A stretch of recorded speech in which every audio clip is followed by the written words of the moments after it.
पण कर रे चाळे, अरे मला नाही माहित तू इतकं रडतय म्हणून. मराठा आरक्षणाच्या मागणीसाठी लढा देणारे मनोज जरांगे पाटील यांनी अंतरवाली सराठी येथे आयोजित केलेल्या पत्रकार परिषदेत आपल्यावर टीका करणाऱ्या भाजप नेत्यांवर आणि राज्याचे मुख्यमंत्री देवेंद्र फडणवीस यांच्यावर तुफान हल्लाबोल केलाय. यावेळी त्यांनी फडणवीस यांच्या आईबद्दल केलेल्या कथित वक्तव्यावर स्पष्टीकरण देत भाजप नेत्या चित्रा वाघ यांना थेट इशारा दिलाय. जरांगे पाटील यांनी आपल्या वक्तव्यावरून निर्माण झालेल्या वादावर प्रथम खुलासा केलाय. मी मुख्यमंत्री देवेंद्र फडणवीस यांच्या आईबद्दल काही बोललो नाही असं त्यांनी स्पष्ट केलंय. मी त्यांच्या आईवर कुठे आणि केव्हा बोललो, परंतु बोलण्याच्या ओघातून माझ्या तोंडातून तसा काही शब्द गेला असेल तर तो मी माघारी घेईन अशी नरमाईची भूमिका घेत त्यांनी तात्काळ विषय संपवण्याचा प्रयत्न केला. मात्र याच वेळी त्यांनी फडणवीस यांच्यावर सडकून टीका केली आहे. देवेंद्र फडणवीस, तुला लाज वाटली पाहिजे. तू मुख्यमंत्री आहेस. ज्या पोलिसांना सस्पेंड करायला पाहिजे होते त्यांना तू मोठी पद दिली. पोलिसांनी आमच्या आई बहिणींना मारले तेव्हा त्या रक्ताच्या थारोळ्यात पडल्या होत्या असा गंभीर आरोप त्यांनी केलाय. त्यांनी भावनिक साथ घालत आरक्षण आणि माता पित्याचा सन्मान यांची सांगड देखील घातली आहे. तुझी आई तुला प्रिय आहे तशी आम्हाला आमची आई प्रिय आहे. तू मराठ्यांना आरक्षण दे, तुझ्या आईची पूजा करतो असं थेट आव्हान जरांगे पाटील यांनी फडणवीस यांना दिलंय.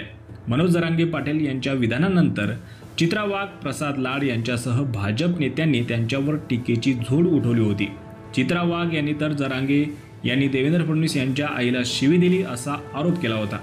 या आरोपाला उत्तर देताना जरांगे पाटील यांनी चित्रा वाघ यांच्यावर अत्यंत कठोर शब्दात निशाणा साधलाय.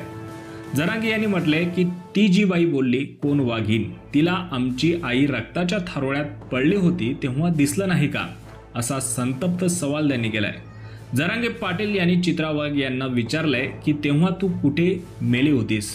आमच्या 3 ते 4 वर्षांच्या पोरी रक्ताच्या थारोळ्यात पडली तेव्हा तू झोपली होतीस का?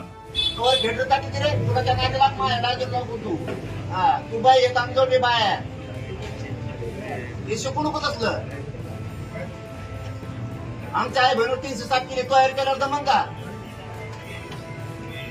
लईच मायनादी लागली सगळं कापड उचकी.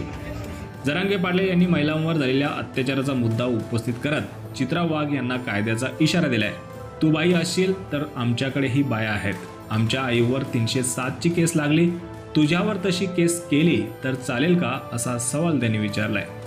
मनोज जरांगे पाटील यांच्या या अत्यंत आक्रमक वक्तव्यानंतर आता भाजप नेत्या चित्रा वाघ काय प्रत्युत्तर देणार याकडे महाराष्ट्राचं लक्ष लागून राहिलंय. यामुळे मराठाचा आरक्षण मुद्दा अधिकच राजकीय आणि भावनिक वळणावर पोहोचला आहे.